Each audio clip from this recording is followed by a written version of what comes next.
Segundo Reis, capítulo 13, a partir do versículo 14. A palavra do Senhor diz assim: Ora, Eliseu estava sofrendo da doença da qual morreria. Então Jeoás, rei de Israel, foi visitá-lo e, curvado sobre ele, chorou, gritando: meu pai, tu és como os carros e cavaleiros de Israel. E Eliseu lhe disse: traga um arco e algumas flechas. E ele assim fez. Pegue o arco em suas mãos, disse o rei de Israel. Disse ao rei de Israel. Quando pegou, Eliseu pôs suas mãos sobre as mãos do rei e lhe disse para abrir a janela que dava para o leste e atirar. O rei o fez. Então Eliseu declarou: essa é a flecha da vitória do Senhor, a flecha da vitória sobre a Síria. Você destruirá totalmente os arameus em Afeque. Em seguida Eliseu mandou o rei pegar as flechas e golpear o chão.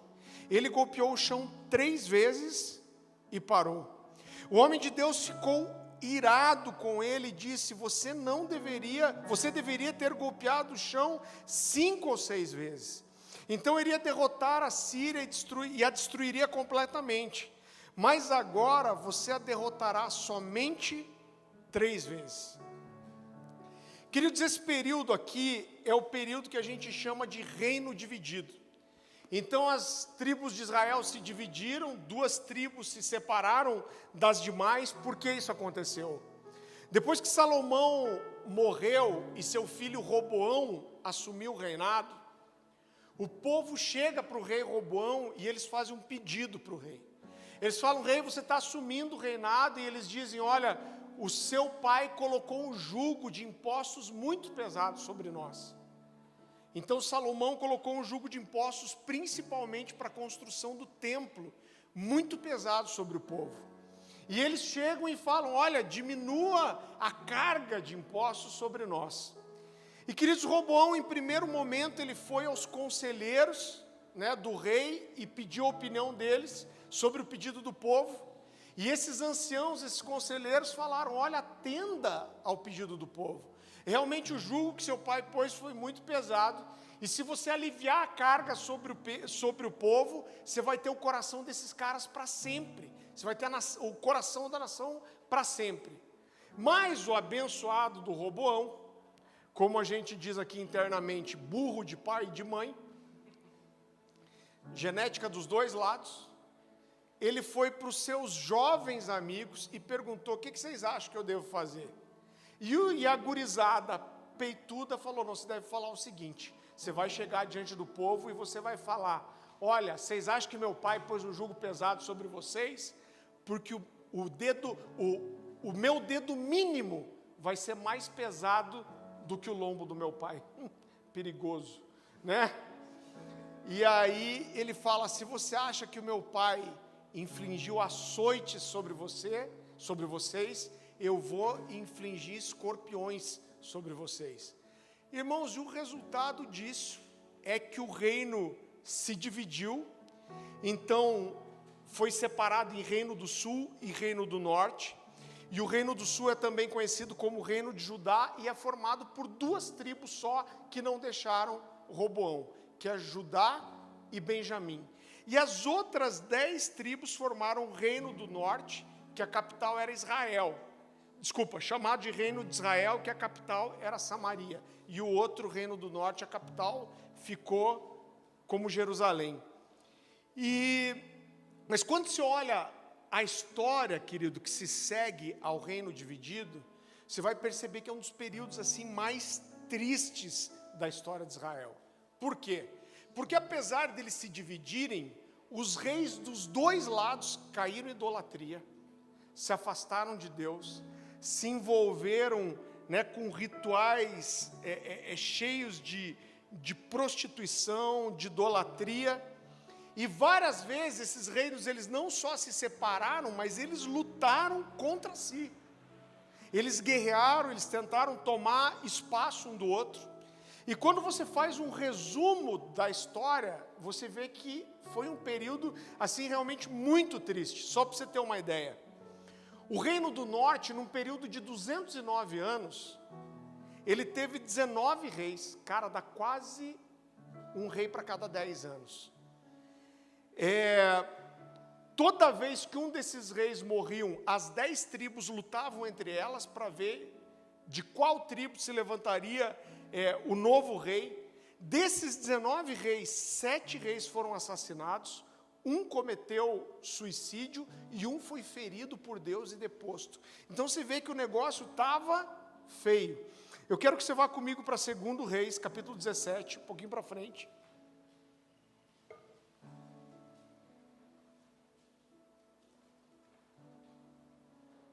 Segundo Reis, capítulo 17, versículo 22. Então a palavra do Senhor diz assim sobre esse período: assim andaram os filhos de Israel em todos os pecados que Jeroboão tinha cometido. Nunca se apartaram deles, até que o Senhor afastou a Israel da sua presença, como falara pelo ministério de todos os seus servos, os profetas. Então esses reinos, eles não andaram só divididos, mas eles andaram afastados de Deus. E Deus o tempo todo, como em toda a história, Deus tenta levantar profetas para serem voz de Deus no meio do povo e para tentar trazer o povo de volta para si. Agora é muito interessante que quando você olha, querido, para todos esses profetas, você percebe que algumas vezes esses reis até recorriam aos profetas para buscar orientação, para saber como proceder diante da guerra, se eles avançavam na guerra ou não. E esses profetas sempre ajudaram esses reis, mas nunca deixaram de apontar o pecado. Então não era fácil ser um profeta nesses dias, né? Porque apesar dos reis recorrerem para eles, toda vez que esses profetas apontavam para o pecado, esses reis rejeitavam o conselho dos profetas. E eles não só rejeitaram o conselho dos profetas, como eles começaram com o tempo a perseguir esses profetas. Então os profetas aqui, eles foram rejeitados, eles foram perseguidos, e até pior do que isso, como a gente vai ver. E nessa época, o reino de Israel tinha um cara, que era o grande profeta lá, que era um cara chamado Elias. E o reino de Judá, contemporâneo dele, tinha outro cara chamado Zacarias. Agora, antes de falar de Elias, eu quero mostrar para você qual foi o fim de Zacarias. Então vá comigo para 2 Crônicas. Pensa comigo que eles são contemporâneos, ao mesmo tempo que Elias era profeta, né, no reino de Israel, Zacarias era profeta no reino de Judá. Então 2 Crônicas, capítulo 24. A partir do versículo 18, eu quero trazer todo o pano de fundo para você entender o que acontecia por trás desse momento. 2 Crônicas, capítulo 24, versículo 18. Então abandonaram o templo do Senhor, o Deus dos seus antepassados, e prestaram culto aos postes sagrados e aos ídolos. Por culpa deles, a ira de Deus veio sobre Judá e Jerusalém. Embora o Senhor tivesse enviado profetas ao povo para trazê-los de volta para ele, e os profetas tivessem testemunhado contra eles, o povo não quis ouvi-los. Então o Espírito de Deus apoderou-se de Zacarias, filho do sacerdote Joiada. Ele se colocou diante do povo e disse: isso é o que Deus diz. Porque vocês desobedeceram aos mandamentos do Senhor, vocês não prosperarão, já que abandonaram o Senhor, Ele os abandonará. Mas alguns conspiraram contra ele e, por ordem do rei, apedrejaram-no até a morte no pátio do templo do Senhor. Então Zacarias morreu apedrejado no pátio do templo. 22. O rei Joás não levou em conta que Joiada, pai de Zacarias, tinha sido bondoso com ele e matou seu filho. Esse, ao morrer, exclamou: veja isso, Senhor, e faça justiça. Querido, e essa foi a última profecia de Zacarias, porque Deus realmente fez justiça. E a consequência, o resultado disso foi que um exército muito pequeno, O exército dos arameus, um exército muito menor, mais fraco, menos poderoso do que o exército de Judá, invadiu Jerusalém e matou todos os líderes do povo. Esses caras, eles não só mataram os líderes, como eles saquearam tudo que tinha valor e levaram embora. E a Bíblia conta que eles feriram o rei Joás, o rei que mandou matar Zacarias. Eles feriram o rei, mas não a ponto de ele morrer. Agora olha o que acontece depois. Os próprios oficiais do rei chegam depois dessa batalha, e eles percebem que o rei Joás está ferido. Eles juntam o rei Joás, levam ele para a sua cama, no seu quarto, e matam ele na própria cama. E eles dizem que estão matando o rei por causa daquilo que ele fez com Zacarias. E não só isso, mas eles matam o rei Joás na sua própria cama, e eles não deixam o rei Joás ser enterrado no túmulo dos reis. Eles dizem, esse cara não vai ser enterrado como um rei. Então eu olho para tudo isso, querido, e me parece que talvez a forma como Joás lidou com o profeta Zacarias e o destino terrível que ele teve, fez com que, de repente, o rei Jeoás, eu sei que os nomes são bem parecidos, mas fez com que o rei Jeoás tivesse um lapso de consciência, de temor, de medo, e procurasse Eliseu. Então, quando esse cara vê o que acontece com Joás, depois dele matar Zacarias, esse cara tem um surto de arrependimento, de medo, de desespero, e ele corre para Eliseu. Agora, Eliseu, você sabe disso, ele era um homem de Deus poderoso, ele era um cara que ouvia Deus, e com certeza, se o rei Joás trouxesse ele para perto, ele seria um trunfo na guerra, né? Então, agora, Eliseu era muito idoso aqui, Eliseu estava doente já, e tudo apontava para que ele não ia viver muito tempo. Agora, quando a gente olha para a vida do rei Joás, antes disso, a gente vai perceber que o rei Joás já estava reinando por 16 anos. Então esse cara, ele teve 16 anos para se arrepender, ele teve 16 anos para recorrer a Deus, ele teve 16 anos para recorrer aos profetas, e ele não fez isso. Só que aqui, irmão, a água estava batendo na região lombar, né?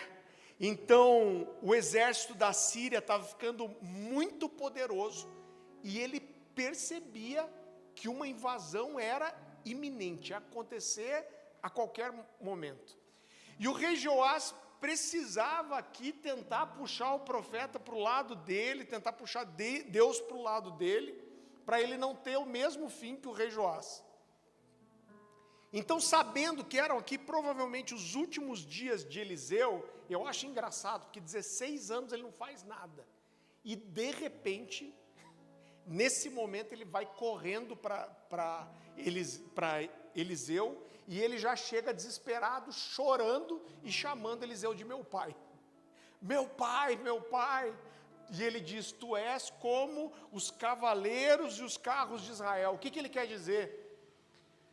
A força de um exército era medida pela quantidade de carros e de cavaleiros que eles tinham. Por quê? Porque esses carros eram muito caros para produzir, e o treinamento desses soldados, ele era um treinamento difícil. Então, muitas vezes você media a potência, a força de um exército pela quantidade de carros e cavaleiros que ele tinha. Então, ele está dizendo para Eliseu é o seguinte: você é como os carros e os cavaleiros de Israel, você é o cara que pode fazer toda a diferença nessa guerra. Você é quem pode atrair a misericórdia de Deus, você é quem pode atrair o favor de Deus sobre nós, você é um homem de Deus, e você pode fazer toda a diferença. Então fica claro para mim que aqui era um momento de arrependimento de Jeoás, era um momento de quebrantamento, e ele reconhecia que ele precisava de Deus. Então Eliseu ouve tudo isso, e muito louco, como qualquer outro profeta, ele fala, manda trazer para mim aqui um arco e flechas. A Bíblia não diz que essas flechas vieram, como que é o nome do negócio que guarda a flecha mesmo? Ou você que está aí? Aljava. A Bíblia não diz que foi numa aljava, mas eu também não consigo imaginar o cara com um monte de flecha no colo. E a verdade é que esses homens trazem para ele esse arco e essas flechas, e o profeta Eliseu fala, pega o arco e pega a flecha, e querido, de uma forma profética, e mostrando para o rei que ele estava junto, o profeta segura as mãos do rei e fala, atira para o leste. Por quê? Porque provavelmente era do leste que vinham os inimigos. E depois que ele atira para o leste, ele fala, essa é a flecha da vitória do Senhor contra a Síria. E dele fala, Deus vai entregar os seus inimigos nas suas mãos, e o profeta fala para ele, agora atira contra o chão. E a Bíblia fala que o rei Joás atira 1, 2, 3 flechas e para. Só que a Bíblia diz que quando ele para, Eliseu fica indignado com ele. Eu gosto muito da forma que a versão NVI, se eu não me engano, fala que ele ficou muito indignado. E ele olha para o rei Joás e fala, por que você atirou só 3 vezes? Você tinha que ter atirado 5 ou 6 vezes, e você teria derrotado todos os inimigos. Queridos, eu não sei se era uma aljava aqui, mas uma aljava continha 7 flechas. Então, se ele tinha tirado uma para fora, e tinha ficado quantas na aljava? Mais 6. Então, se ele atirasse 5 ou 6 vezes, isso significava que ele deveria ter gasto todas as flechas. Então, o profeta Eliseu olha para ele, ele fica indignado, ele fala, cara, por que você fez isso? E agora, porque você atirou só 3 flechas, você vai ganhar só 3 batalhas. Irmão, a grande verdade é que isso cerrou o destino de Joás, e ele ganhou só 3 batalhas, e depois disso ele foi derrotado. Agora eu quero ser sincero, e logo depois disso Eliseu morre. Então não tinha nem como ele correr para o profeta de volta, posso atirar as outras? Não dava mais. Agora eu quero confessar para você que eu sempre olhei para esse texto e achei um texto difícil de entender, achei um texto complexo, achei um texto até injusto, irmão. Então várias vezes eu olhei para esse texto e eu tinha um conflito com Deus. Às vezes eu brigo com Deus umas coisas, só eu com ele. Eu falo, pô Deus, que sacanagem. Eu falo, não tinha um manual profético ali. Aí falando nisso, eu quero fazer uma propaganda, um manual profético ali, que tem para vender ali. Não, brincadeira. Ele não tinha um manual profético. Então como que esse cara podia saber que 3 flechas significavam 3 vitórias? E eu olhei para isso muitas vezes e eu falei, Deus, talvez o cara só deu 3 flechadas e ficou olhando para o profeta, esperando a próxima orientação. E eu falava para Deus, eu não consigo entender por que esse cara agiu tão errado. Ele não tinha como adivinhar, ele não tinha visto isso antes. Né? Como que ele podia adivinhar aquilo? E como eu falei, aquele erro selou o destino de Joás. Agora, quando eu olho para isso, eu sempre olhei para isso e eu pensei, precisa existir um motivo para a indignação de Eliseu. Por que Eliseu ficou indignado? Porque não parecia, querido, uma coisa óbvia para mim. A versão Almeida, Revista Atualizada, diz que Eliseu se indignou muito. Agora, qual o motivo dessa ira, dessa indignação? Era preciso ter um motivo para isso. Agora, eu acredito que hoje eu entendo o motivo quando eu olho para quem era Eliseu. E é isso que eu quero fazer agora, eu quero contar para você um pouquinho quem era Eliseu. É muito interessante porque Eliseu, ele aparece no relato bíblico, ele não está em lugar nenhum da Bíblia. E de repente esse cara aparece no relato bíblico sendo chamado por Deus, irmão. Então a primeira vez que ele aparece na Bíblia, Deus chamando esse cara pelo nome. Né? Então o grande profeta Elias, ele chega um momento que, e é muito louco isso, porque o cara manda descer fogo do céu, mata 450 profetas com fogo do céu, depois foge de uma mulher, se esconde numa caverna e fala, Deus, quero morrer. E a verdade é que ele abre o coração para Deus, ele fala, Deus, eu não quero brincar mais, para mim chega. E é muito interessante que Deus fala para ele, fala assim, você não quer mais, E ele fala: Deus, eu não quero mais. Você tem certeza que você não quer mais? Ele fala: Deus, eu não quero mais. Deus fala: então tudo bem, mas você vai fazer 3 coisas. Você vai ungir um rei sobre Jerusalém, você vai ungir um rei sobre a Síria, e você vai ungir um jovem chamado Eliseu, que eu escolhi como profeta no seu lugar. E aí é a primeira vez que o nome de Eliseu aparece. Esse cara foi escolhido por Deus. Deus abençoe. Então eu quero que você vá comigo para 1 Reis, capítulo 19.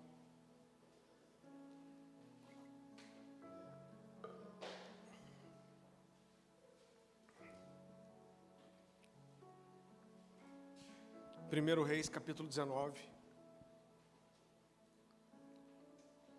A partir do versículo 19, a palavra do Senhor diz assim: Elias partiu e encontrou Eliseu, filho de Safate, arando um campo. Havia 12 parelhas de bois no campo, e Eliseu arava com a última parelha. Elias se aproximou de Eliseu, lançou a sua capa sobre os ombros dele e continuou a caminhar. Eliseu deixou os bois ali, correu atrás de Elias e disse: primeiro deixa-me dar um beijo de despedida no meu pai e na minha mãe, e então te seguirei. Elias respondeu: pode voltar, mas pense no que eu lhe fiz. Eliseu voltou para sua parelha de bois e os matou. Usou a madeira do arado para fazer fogo e assar carne. Distribuiu a carne para o povo da cidade, e todos eles comeram. Então partiu com Elias como seu ajudante. Queridos, agora eu queria que você olhasse para algumas coisas comigo aqui. Primeira coisa que eu te disse: esse cara, ele aparece já no relato bíblico sendo chamado por Deus. Deus fala: vai lá até um cara chamado Elias, porque eu escolhi ele. Deus fala para Elias: você quer sair? Eu escolhi alguém no seu lugar. E eu acho muito interessante que a Bíblia fala, imagina esse cara tá lá trabalhando, arando a terra, e de repente Elias vem e joga a capa sobre ele e sai andando, irmão. Eu acho esse texto muito engraçado. Todo profeta é louco, né, irmão? Então o cara chega, tá ali, Eliseu, tira a capa e sai andando. E a Bíblia diz que Eliseu teve que correr atrás dele. Então imagina Eliseu recebendo a capa, olhando para a capa e pensando: me lasquei. E aí Elias sai andando, ele fica de boca aberta olhando. Daqui a pouco ele tem que ir correndo atrás dele. E ele vai correndo atrás de Elias e fala: cara, só deixa eu me despedir dos meus pais. E sabe, o que mexe com o meu coração é que bastou o arremesso de uma capa para que Eliseu entregasse tudo.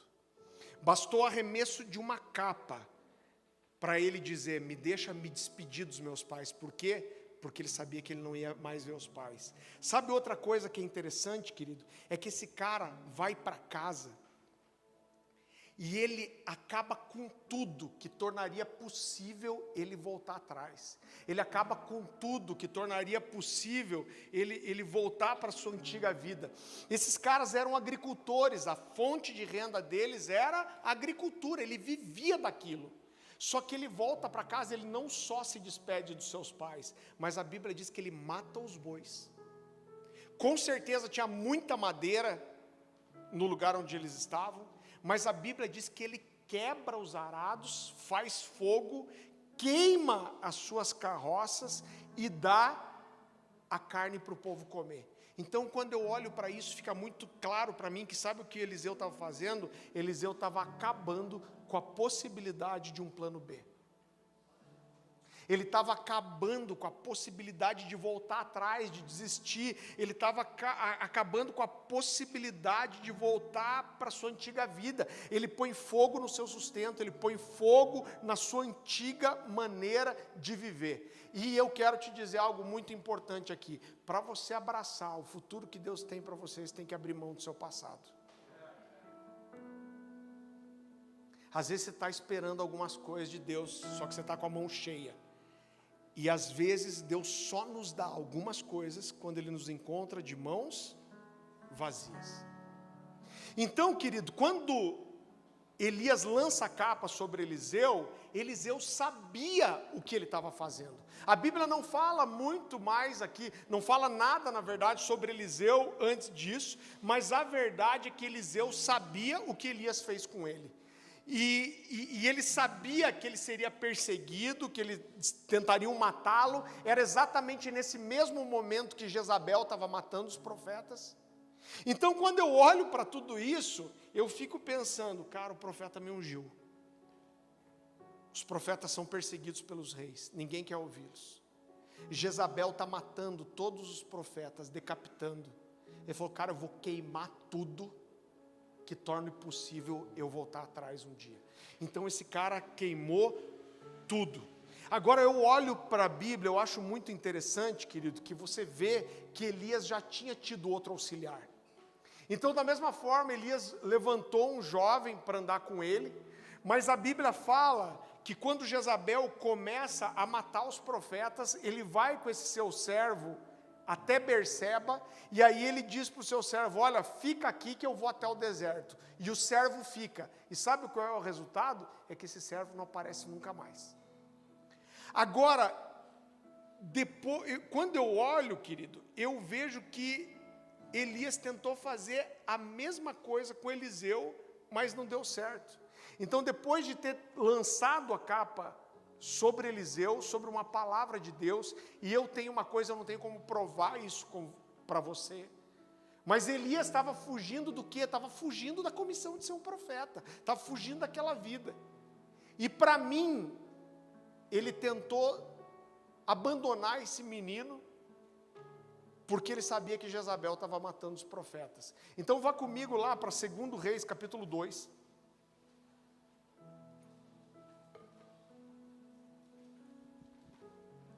versículo 1, 2 Reis. Então você vai ver aqui que da mesma forma que Elias deixou aquele outro servo que nunca mais apareceu, ele tentou algumas vezes fazer a mesma coisa com Eliseu, mas não deu certo. Pensa num cara encardido, chato, era o tal do Eliseu. Então lá, 2 Reis capítulo 2, versículo 1. Quando o Senhor levou Elias aos céus num redemoinho, aconteceu o seguinte: Elias e Eliseu saíram de Gilgal e no caminho disse-lhe Elias, fique aqui, pois o Senhor me enviou a Betel. Mas olha a resposta de Eliseu. Eliseu, porém, disse, juro pelo nome do Senhor e pela tua vida. É engraçado que ele jurou pela vida do outro, não pela dele. Juro pelo Senhor e por tua vida que não te deixarei ir só. Então foram a Betel.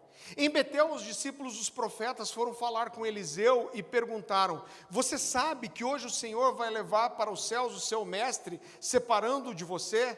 Respondeu Eliseu, sim, eu sei, mas não falem nisso. Então Elias lhe disse, fique aqui, Eliseu, pois o Senhor me enviou para Jericó. E ele respondeu, juro pelo nome do Senhor e pela tua vida que não te deixarei ir só.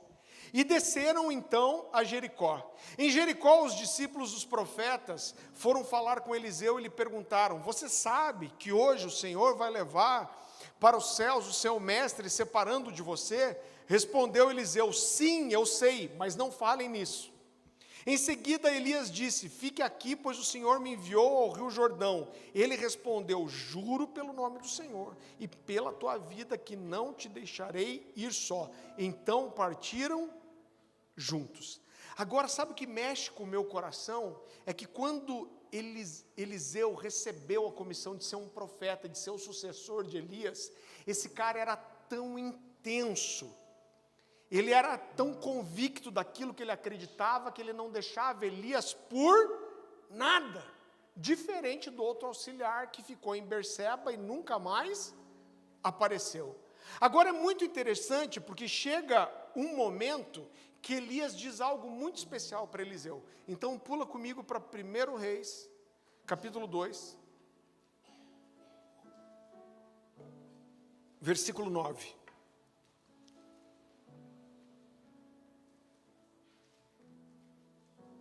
A palavra do Senhor diz assim, havendo eles passado, Elias disse a Eliseu, pede-me o que queres que eu te faça, antes que eu seja tomado de ti. Disse Eliseu: peço-te que me toque por herança, porção dobrada do teu espírito. Tava fácil. Tornou-lhe Elias: dura coisa pedisse, todavia, se me vires, quando for tomado de ti, assim se te fará. Porém, se não me vires, não se fará. Indo eles andando e falando, eis que um carro de fogo, com cavalos de fogo, os separou um do outro. E Elias subiu ao céu num redemoinho. Querido, então a primeira coisa que eu quero destacar para você: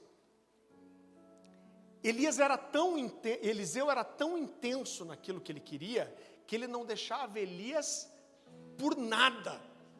Várias vezes esse cara tentou se livrar dele e não conseguiu. Sabe o que ele estava dizendo? Ele estava falando: cara, eu queimei as minhas carroças e os meus bois, eu não tenho para onde ir, eu não tenho para onde voltar, eu já me despedi dos meus pais, eu não vou te largar, porque essa é minha vida agora, isso é o que eu sou agora.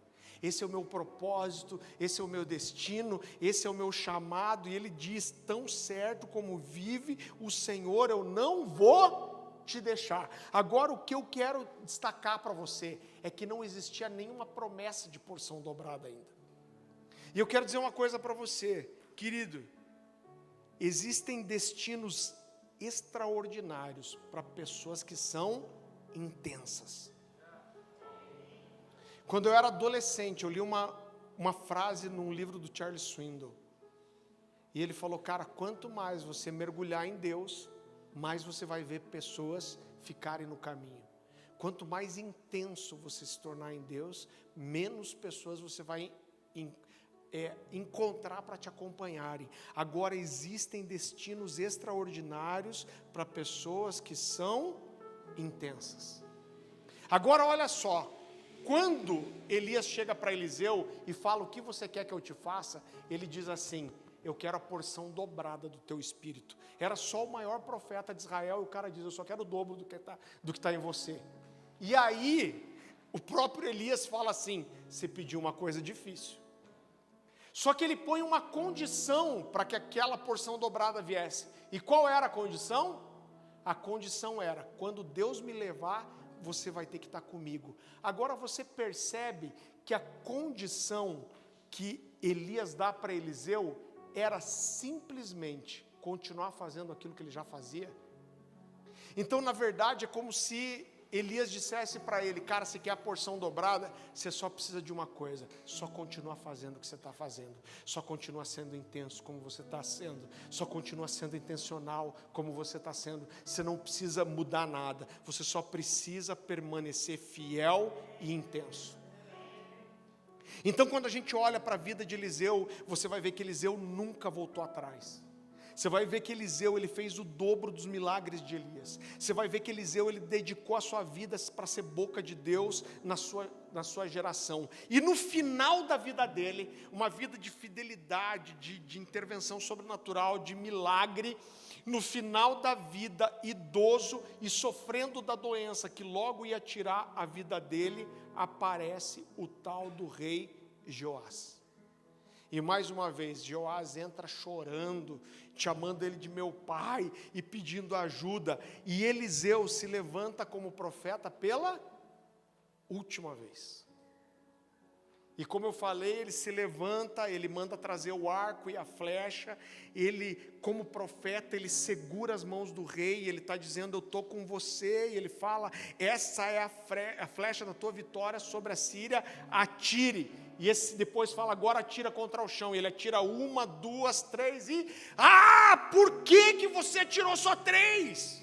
Por que você não atirou 5 ou 6 vezes e você teria ganho a batalha? A Bíblia fala que Eliseu ficou indignado. E sabe por que esse cara ficou tão indignado? Quando eu olho para a história dele, eu entendo por que ele ficou tão indignado. Porque o rei Joás, mesmo diante do desespero, esse cara tirou a metade das flechas. E eu quero dizer para você: nunca entregue a metade diante de alguém que sempre entregou tudo.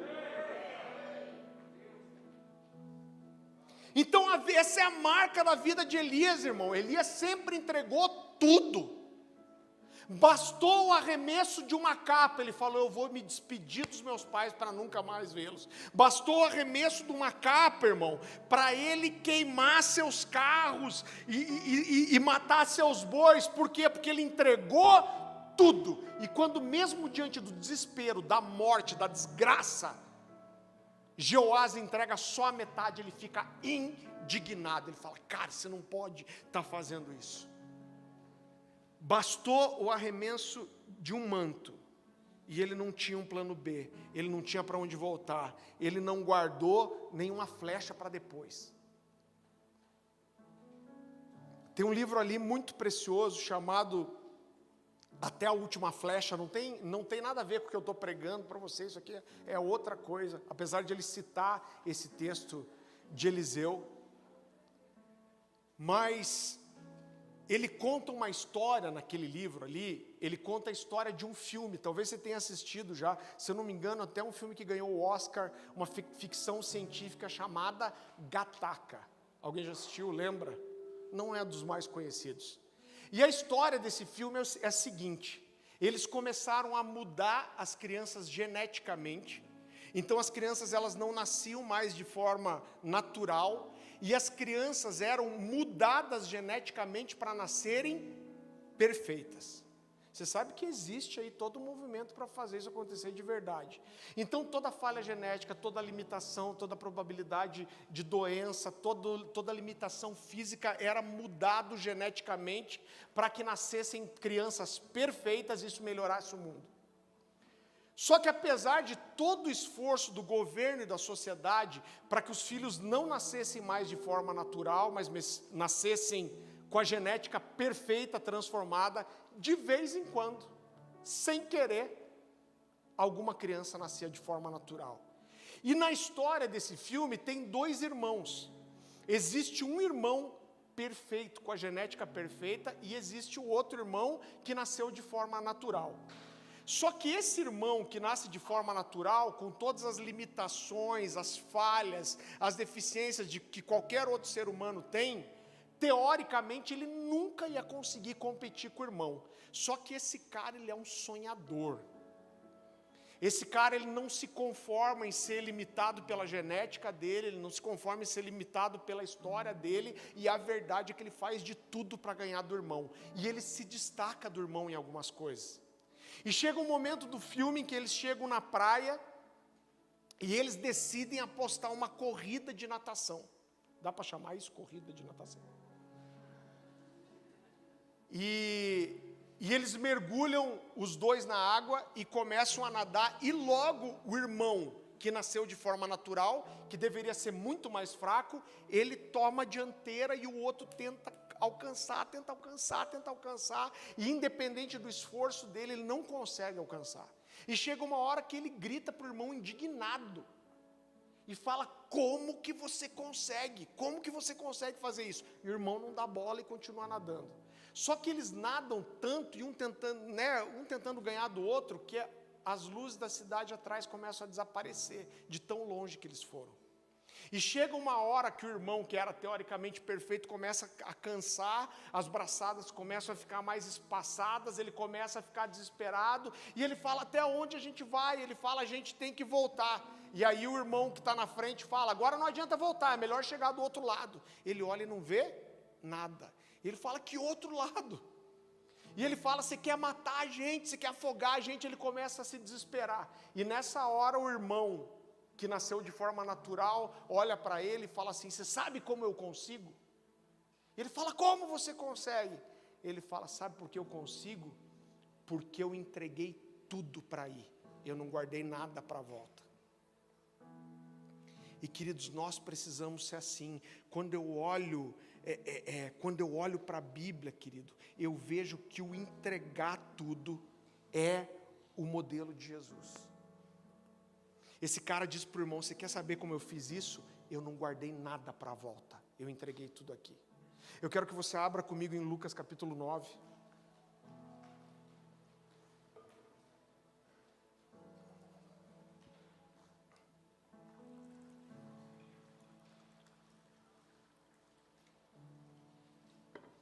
Lucas capítulo 9, versículo 57.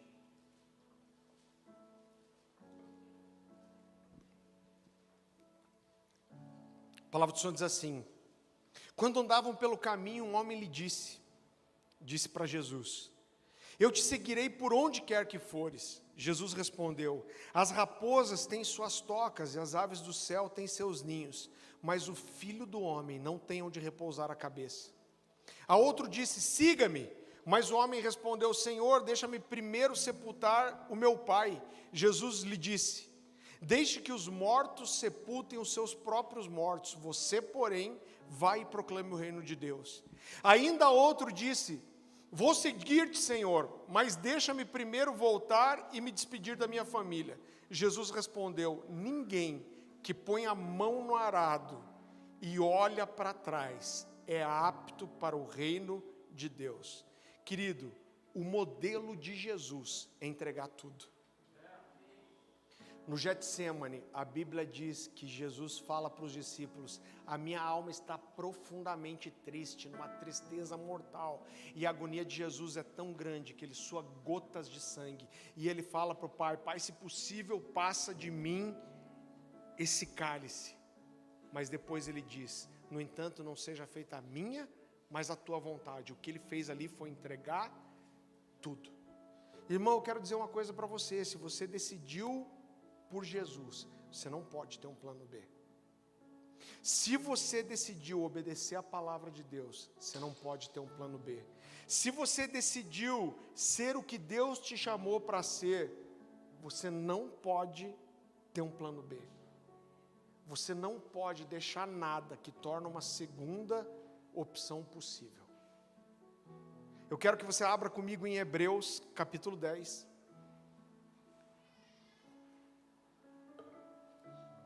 Versículo 32.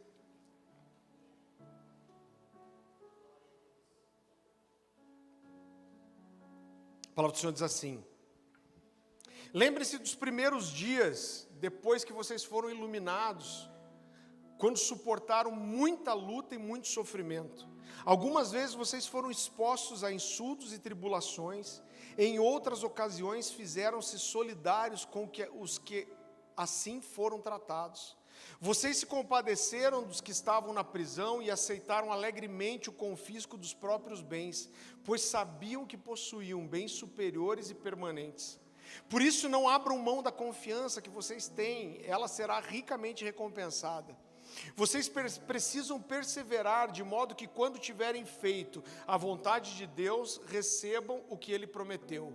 Pois em breve, muito em breve, aquele que vem virá e não demorará, mas o meu justo viverá pela fé, e se retroceder, não me agradarei dele. Nós, porém, não somos dos que são destruídos, mas dos que creem e são salvos.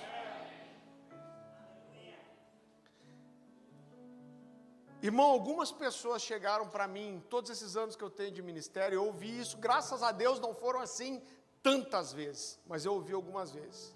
O cara vem e conta uma história desgraçada para você, de como ele não conseguiu terminar a faculdade, aí de como ele perdeu o emprego, e de como ele estava tentando outro emprego e não conseguiu, e como ele não conseguia dar jeito na vida, e aí o cara chega com uma grande revelação para você e fala assim: pastor, eu estou tentando de tudo faz 2, 3 anos, e como nada deu certo, eu chego a uma conclusão: eu devo ter um chamado de Deus. Então, tipo assim, não deu para fazer mais nada, eu devo ser pastor.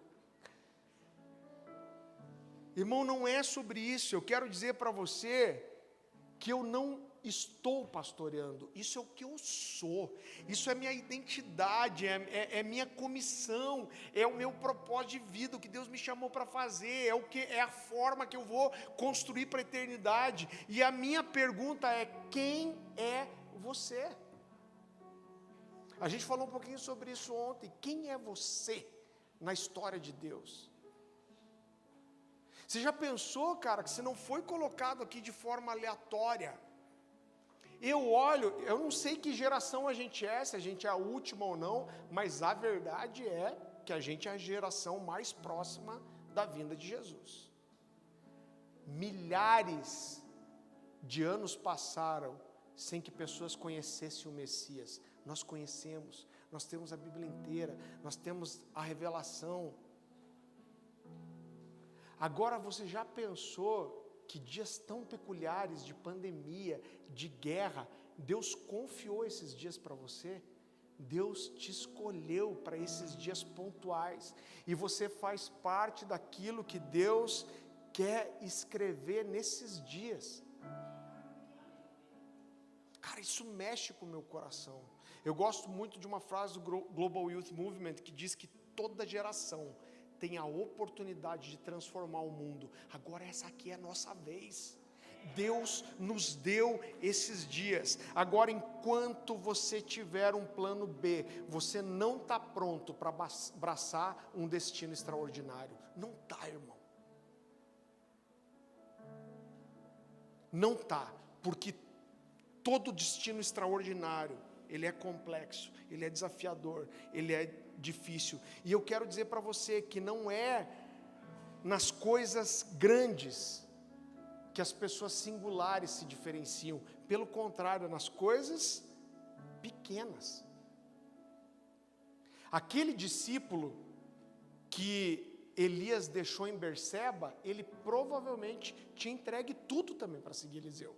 Esse cara com certeza tinha uma vida, esse cara com certeza tinha um planejamento, esse cara com certeza tinha um propósito de como ele ia gastar a vida dele, mas ele abriu mão de tudo para seguir o profeta. Mas em Berseba, ele é esquecido para a eternidade, irmão. E aí a gente conhece Eliseu, e não o fulano que ficou em Berseba. Querido, quando eu olho para a minha história, eu vejo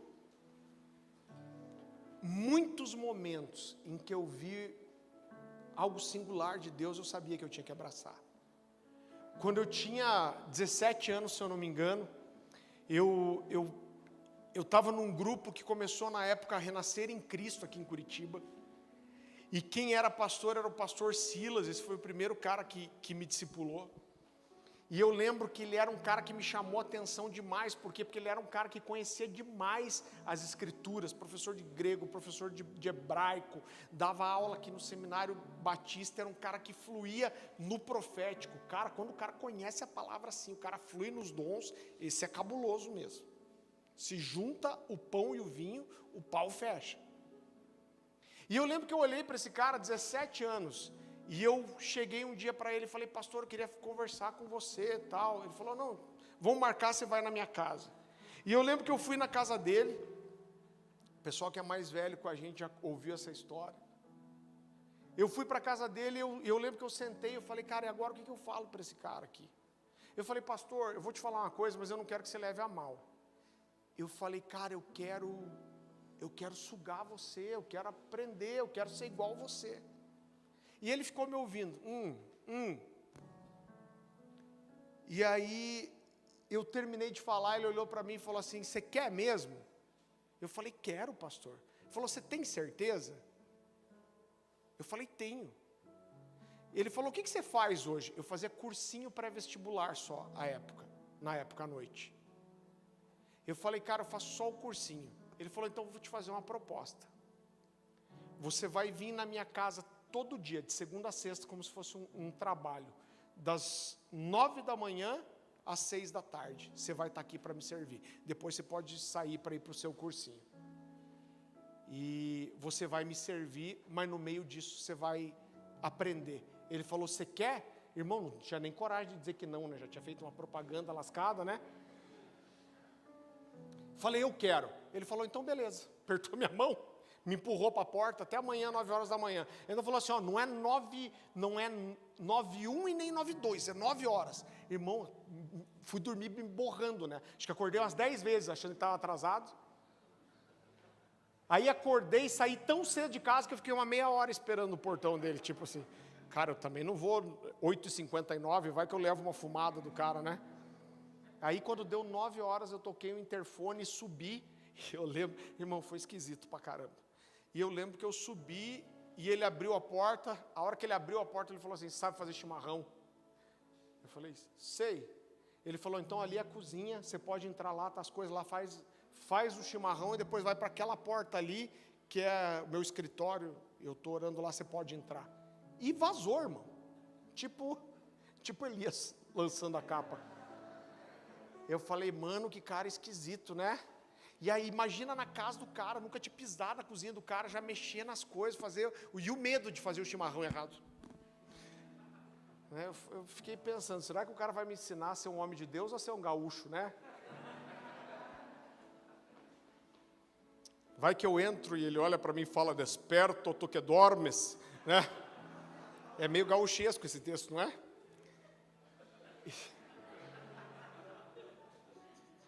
Não sei, irmão, eu falo umas bobagens, às vezes flui, né? Perdão.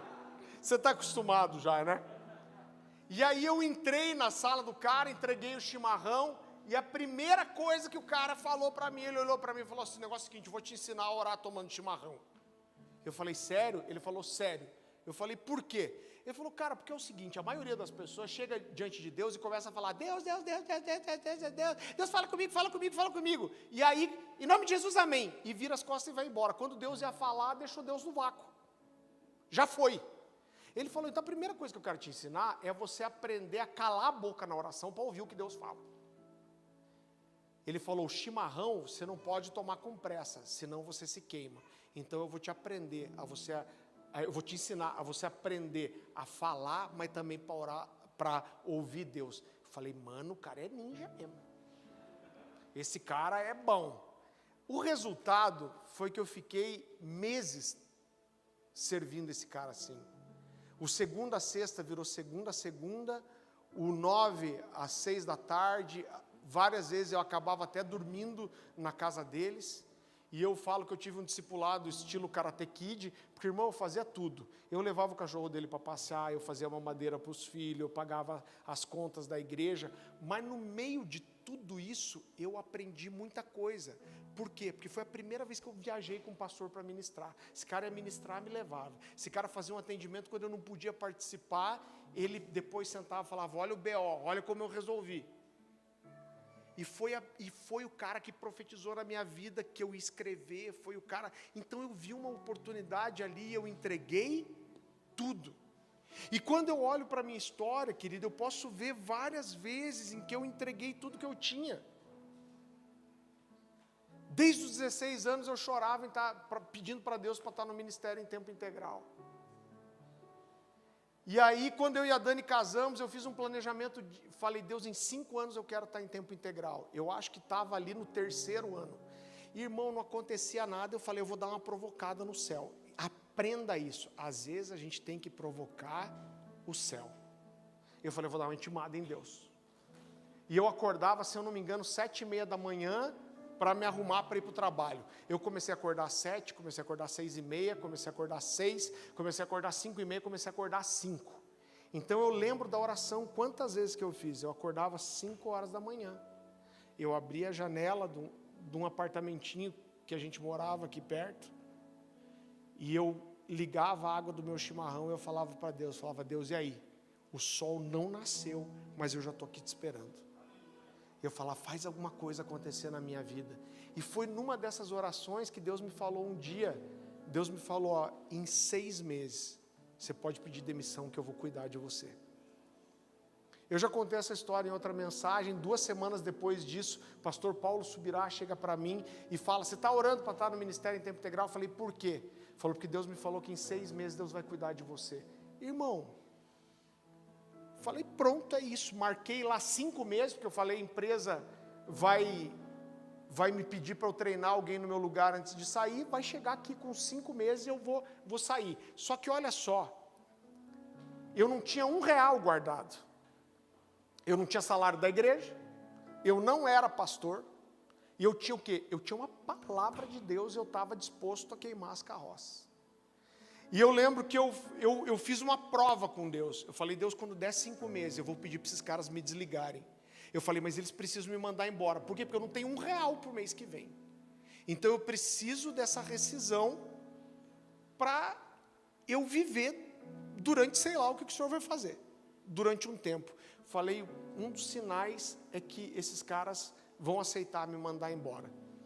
E eu lembro que quando chegou a data, eu cheguei para o meu gerente, a Dani estava em paz, tudo alinhado. Falei, Dani, o único sinal é esse.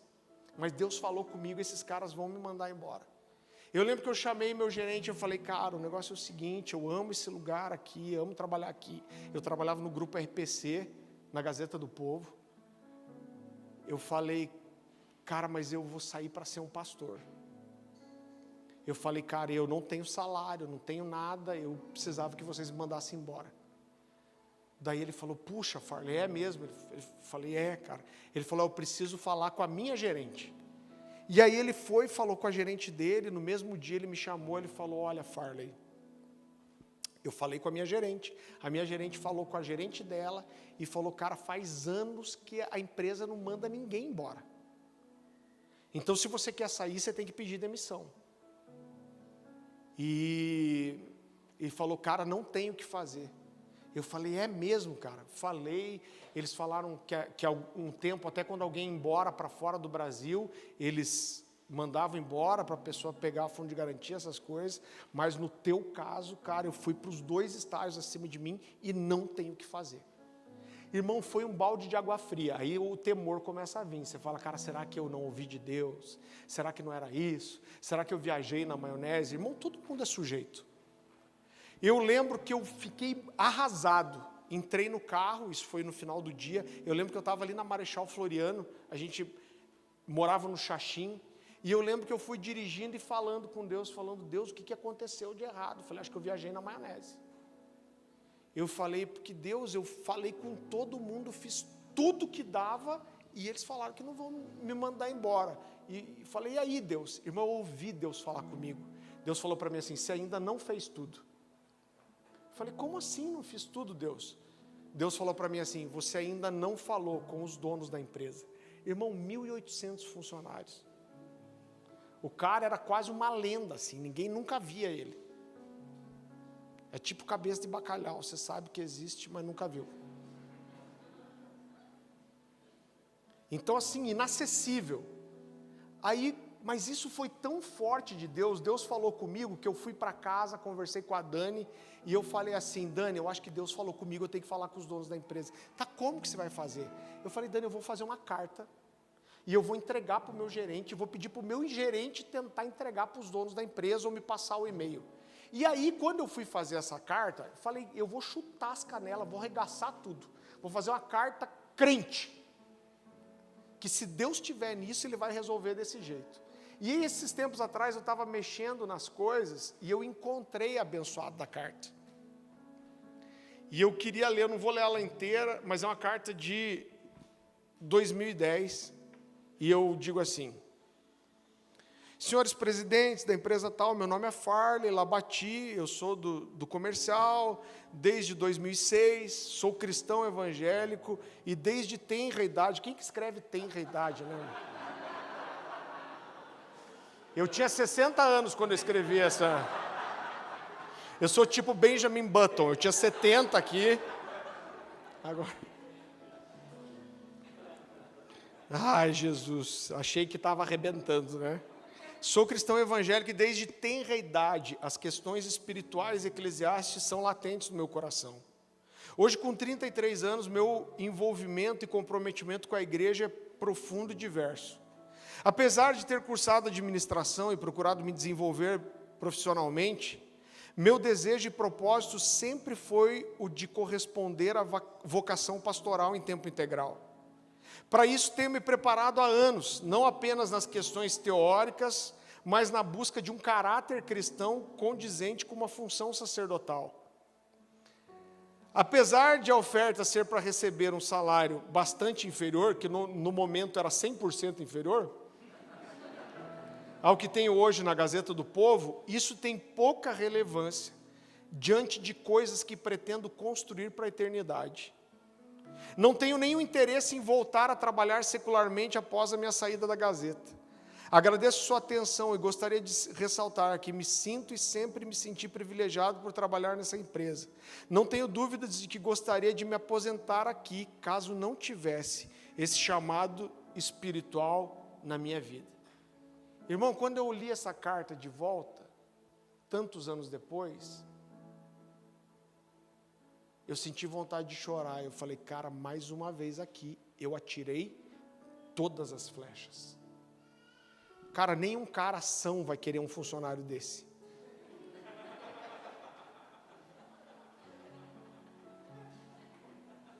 Eu preparei esse e-mail, mandei para o meu gerente.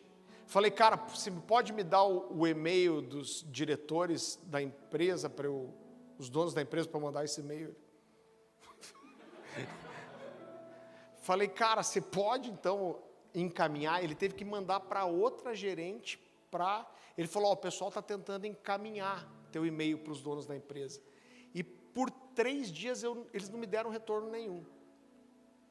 No terceiro dia eu estava lá na minha sala, eu vi que esse meu gerente direto e a gerente dele entraram na sala, e eles começaram, gesticularam e tal, não sei o quê, e daqui a pouco eles vieram e me chamaram, falaram, Farley, vem aqui um pouquinho. E aí eles pediram para eu sentar, e eles falaram assim, Farley, a gente conseguiu encaminhar teu e-mail para os donos da empresa, e eles responderam no mesmo dia. Mas foi muito corrido aqui, a gente não teve como te responder. Mas no mesmo dia, eles responderam e falaram que é para a gente te desligar da empresa com todos os seus direitos. E eles me deram até o que eu não tinha direito, irmão. Mas eu entreguei tudo. E sabe, eu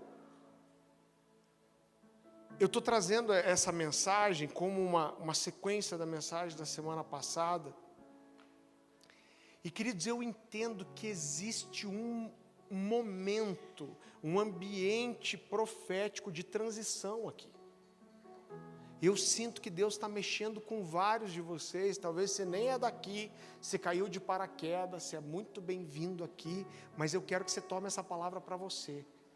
Eu creio que é um ano, que é um tempo de mudanças, e que Deus vai chacoalhar a estrutura, que Deus vai bagunçar a sua vida, que Deus vai bagunçar o seu trabalho. Eu sei que Deus está falando com você há muito tempo, e eu quero dizer para você que o seu futuro depende de quantas flechas você está disposto a tirar.